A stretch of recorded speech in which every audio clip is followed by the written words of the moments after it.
Well, what's up, guys? I'm doing something a bit different on my channel compared to doing FIFA videos. It's going to be a little bit of a footballing video that I'm going to do now for a few weeks because due to the football being back, I'm watching it constantly now and I'm fucking hooked. It's like an addict. I can't fucking stop watching it.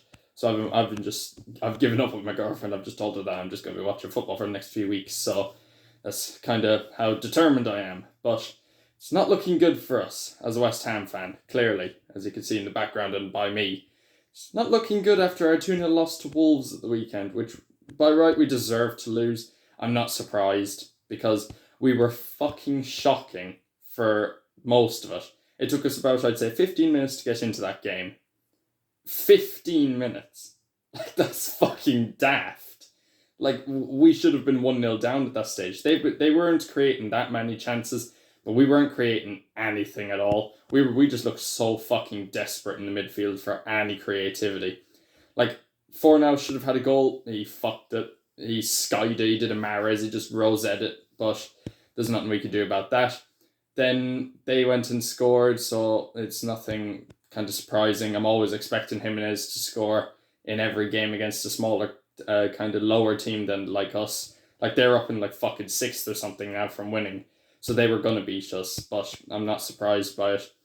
They also fucking Adama Traore is going to be the death of me. That man is fucking godlike for them. They've done so well to get the best out of him, and now they have everybody like Liverpool and Man City and everyone coming in from with like £50 million bids and all this. They're not going to sell him. I don't think they will.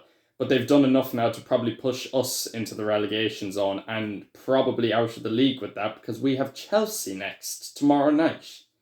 And then we have Tottenham. Or no, we have Tottenham tomorrow night, actually. And then we have Chelsea at like fucking Saturday or Sunday or some shit. And then we have like Man United, the second last game of the season. And Aston fucking Villa, the last game of the season. Like, we are so heavily fucked now, it's unreal. If we lose to Chelsea and Tottenham before the week is out, then we're definitely going down. I can't see us surviving because we've still got three of the top teams to beat. Even though Tottenham aren't on form or anything, I'm not saying they're fucking godlike or anything like Wolves were, because they did look shocking against I can't remember who were they playing. Man United. They didn't look great, and Jose's already falling out with like Tankai and Dombele and a few others like Lamella, so they're not looking fucking fantastic. And I'm not saying they're going to smash us or anything, but as a derby, kind of small little London derby, we have to kind of go in and kind of, this is a game where all of the lads should kind of look at each other and go, right, we need to fucking win, otherwise we're going to lose half of our fucking club. Haller's not going to want the championship. Anderson's not going to want the championship. Bowen's going to be back in the championship playing with Hull with Hull against Hull. So he's not going to make a difference about it. But Sushek won't want to come on a fucking permanent deal.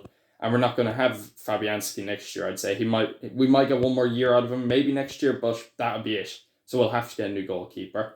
So it's not looking pretty for us. We need to win now tomorrow against Tottenham. But as for the Wolves game, which I'm recording this for, I'm doing it 2 days afterwards.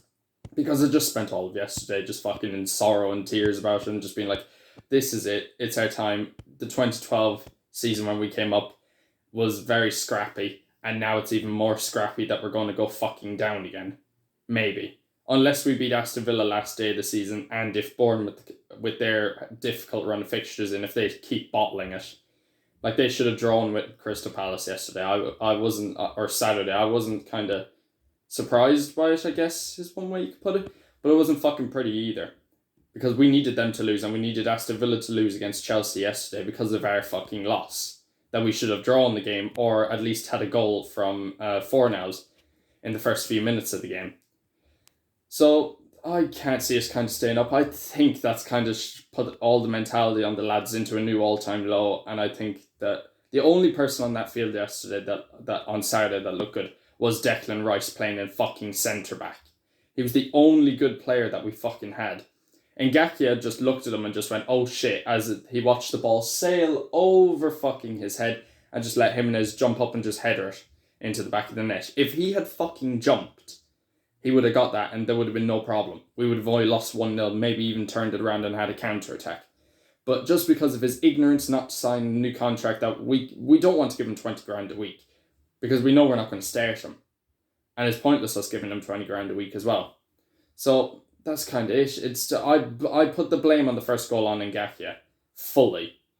But the second goal, there was nothing we could do. It was just a pure, perfect connection from Neto just to slam it in the top right corner. There was nothing all of us could do, but we should have been man-marking them tighter than ever. But it was just because we didn't have a full defence, a full usual starting defence, and have Declan Rice in midfield controlling the midfield, which would have made us a little bit more stable in that position too. So basically, bottom line, we have to beat Tottenham tomorrow and bounce back from that. If we lose to Tottenham, we deserve down. We deserve relegation and championship football next year. If we lose to Chelsea or somehow draw against Chelsea, because we bet them in the first part of the season, we bet them 1-0 thanks to a Cresswell goal. But if we lose to them, then that's secured relegation for us. All Bournemouth have to do is win their next game. Same with Aston Villa, and that's it. That's all they have to do, and then that's going to be the end of us. Anyways, what do you guys think? Do you want me to keep doing these little kind of post-match kind of videos? Let me know below in the comments, because I don't mind them. I got this idea from another YouTuber whose link I'll leave below, as he does these. And he used to be an old mate of mine, so I want to kind of give him a little praise for it. So feel free to check him out in the description below, which I will link. And yeah, thank you guys for watching, and I'll see you all next time.